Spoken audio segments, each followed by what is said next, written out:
Welcome to this week's Forex forecast. Make sure you let me know in the comments down below what pairs you're watching this week, and I hope you enjoy the video. Alright, starting things off with the US dollar call report. The past week, the banks added 3,700 longs and they also added 2,500 short positions. As I talked about last week, we are still reacting off of this weekly supply on the US dollar here.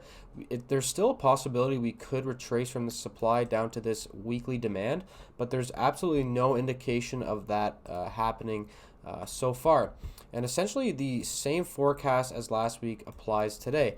We are stuck between supply and demand right here. So if we break this daily supply, I think we will continue to see this trend continue on the US dollar. If we break lower and break this demand, then I think, obviously that weekly supply will be doing its job and we will be going lower on the US dollar. So just going to be keeping an eye out on that daily chart. If we come to a 4-hour chart here too, a good indication we will be going higher is if we break this 4-hour area of supply. So if you want to know the direction on the US dollar for trading other US dollar pairs, I highly recommend watching this 4-hour chart along with that daily chart to see, the direction and what zones are being removed to indicate the direction of the US dollar index. All right, on to EURUSD, and really quick, if you want to use my supply and demand zones on a regular basis and get all of my zones on a daily basis, make sure to check out the YouTube or Patreon membership. It's only $5 cap per month. Links are in the description. You can get all my zones, trends, trend lines, all of that, and it can certainly help with your trading. So like I said, links are in the description. I priced it so that everyone can sign up and get the benefits of my supply and demand zones. Looking at the Euro call report, we have the banks added 5,000 longs and they got rid of a whopping 38 short contracts. Looking at the daily chart here, we talked about how the overall trend on the daily chart is down, but we're kind of going sideways here on the euro right now. But if you do want to get in long, I would target about 1.115. Short, I would target about 1.08. So since we are kind of going sideways, at least, in this general area on the euro, we're going to have to go down to a lower time frame to really see what's going on. So if we come to a 4-hour chart, in last week's forecast, I talked about how I think that this trend could be coming to an end. We had that upward trend line, but I talked about how the weekly trend was down, so I thought that this trend was going to end. So essentially, this 4-hour zone broke this trend line and then created 4-hour supply, which I drew out for YouTube and Patreon members, and they could have got a trade off of this 4-hour zone. I'm not sure if anybody did, but if you did, very nice. And now we are reacting off of this 4-hour supply. We reacted off of it once and then twice again here. So the supply is getting weaker, but we could actually see it break lower. We'll just have to wait to see if these lows get broken, and if it does, then it's most likely that the euro will continue to fall. So just kind of keeping an eye out on this 4-hour area of supply. If we do break up on the euro and break this supply, I think that we could actually continue this trend and at least go up to here and then maybe fall. So just going to be keeping an eye out on this 4-hour area of supply in the euro to really, gauge the overall direction of the euro USD. But keep in mind, the weekly chart is downtrending and the daily chart. So in my opinion, all signs are pointing to the downside, and maybe check back and see what happens this week and see how accurate that is. But like I said, there's always a possibility that we do break this 4-hour supply and we continue the move up on the euro. Just going to be watching this 4-hour area of supply to see what happens. All right, on to gold. In last week's forecast, I talked about how I'm looking for a long position in gold. I unfortunately did not get it, but if you look at my prediction last week, I said if we get a move like this, that would be a good place to get in long. So we had this supply right here. We actually broke the supply, just like I said that could happen, and we created this new 4-hour area of demand. And look at this reaction off of that demand zone. Unfortunately, I did not get an entry. I was very, very busy today, and I didn't really feel like holding gold over the weekend. But overall, the trend on gold is up on the 4-hour chart, so things are actually looking good. If you do want to get a long entry in now, I highly suggest possibly waiting for this 4-hour area of supply to be removed, but you could technically be looking for some sort of 15-minute confirmation. coming off of that 4-hour area of demand, and we kind of got a 15-minute zone right here. So if you got involved there, hopefully this trade works out for you. But now it might actually be best to just wait for a 15-minute trend if you actually day trade gold. It's up to you.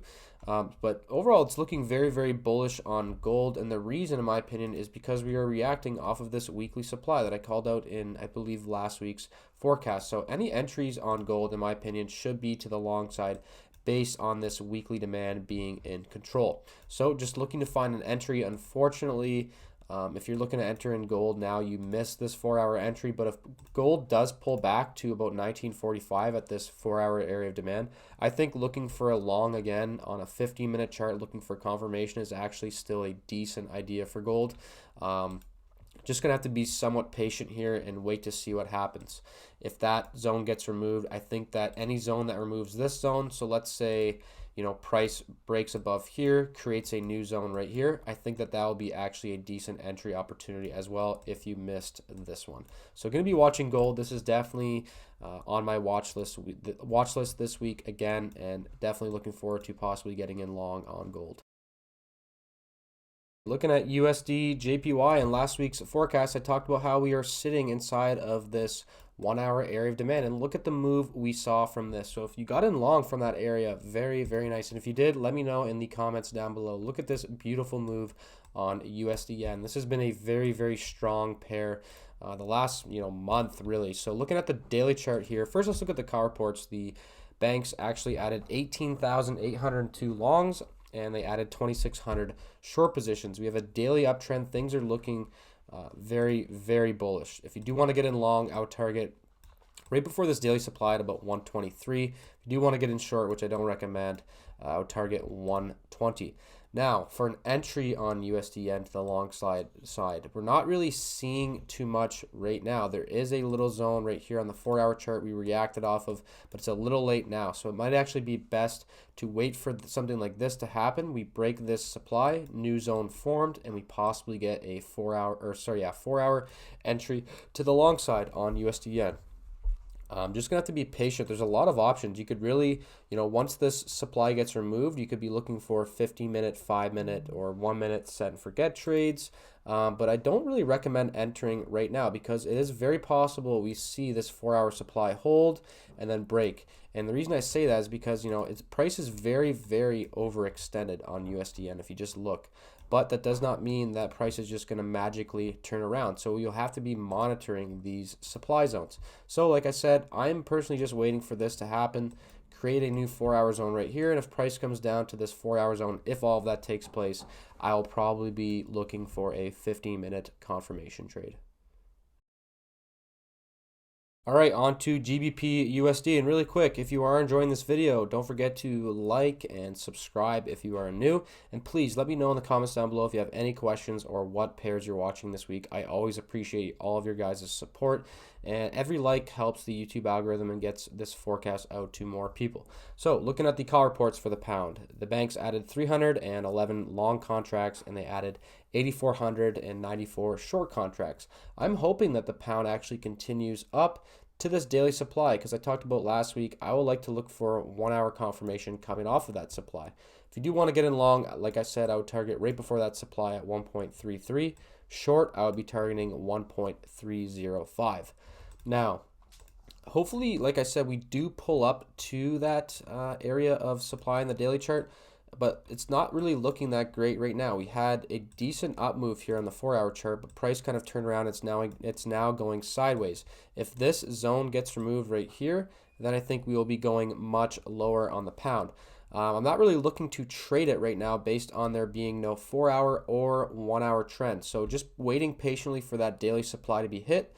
And once it does, I'll be trading with this downward trend on the weekly chart. So like I said, just being patient and waiting. I don't really recommend trading when price looks like this. There's not really a clear direction to go off of here. If we do get a 1-hour uptrend with the removal of this supply and this supply, then I would recommend possibly looking for long entries on a 5-minute or a 1-minute chart. But until then, I would just kind of stay away from the pound. Kind of the same theme as last week, and hopefully we pull up to that daily area of supply. All right, USDCAD. The past week, the banks added 4,500 longs and they got rid of 18,000 short contracts. Looking at the daily chart here, there's not much going on to go off of here. If you do want to get in long, you could target 1.26. Short, you could target maybe 1.24. Don't really recommend shorting right now based on there being daily demand here. So since there's daily demand here, we could see a reaction off of it like that.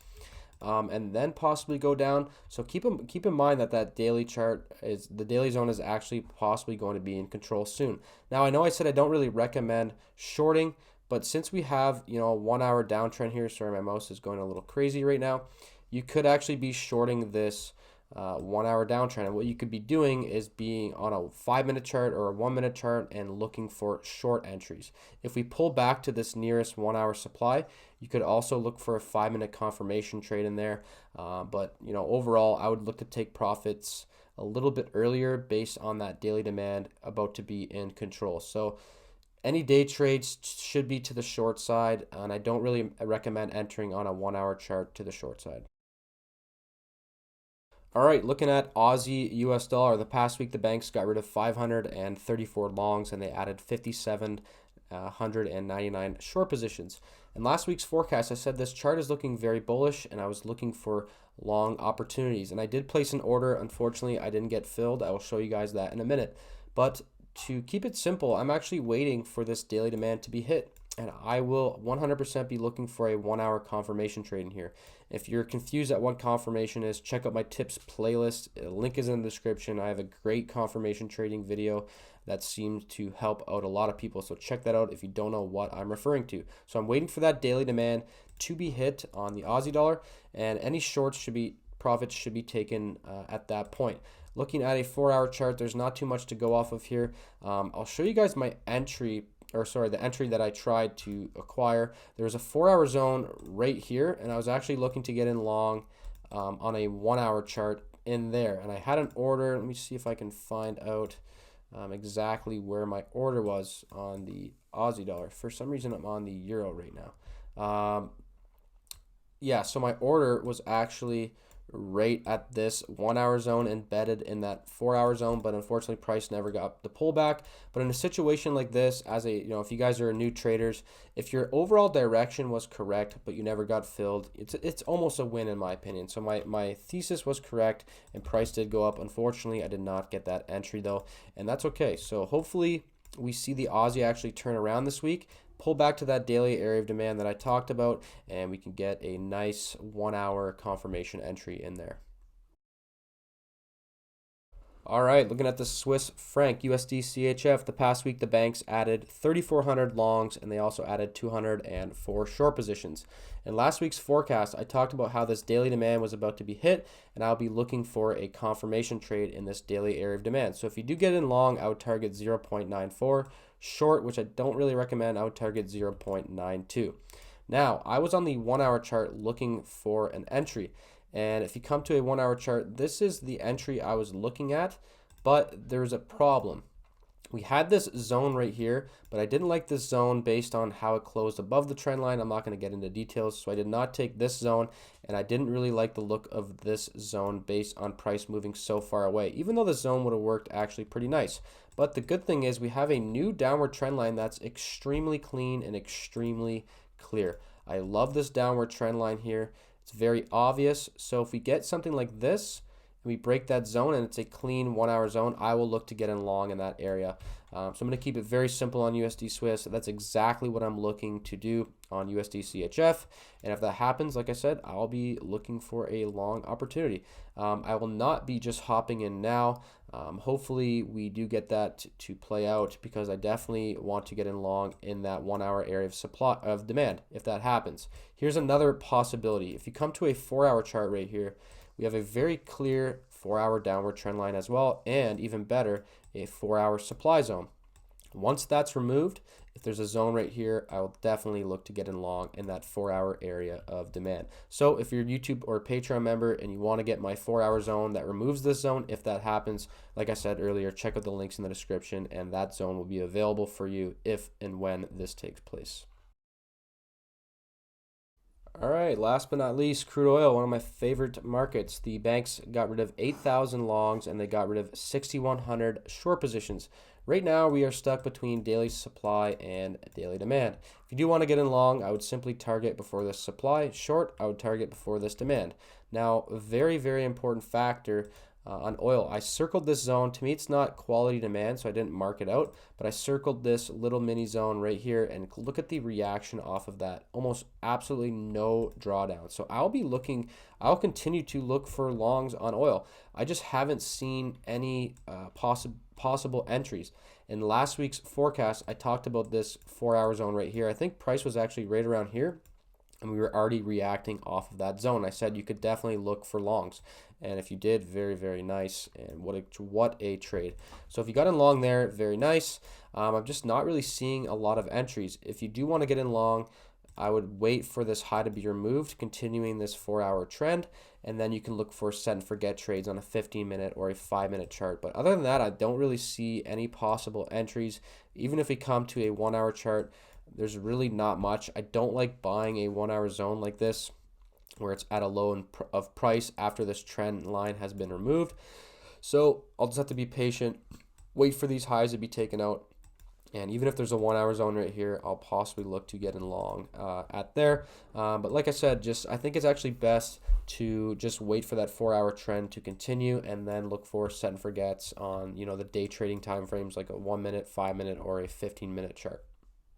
Hopefully you guys found this weekly Forex forecast helpful. If you did, make sure to let me know in the comments down below. Leave a like and check out the Patreon or YouTube membership if you need help finding your supply and demand zones. It's only $5 CAD per month. Hope to see you guys there and hope to see you in the next video.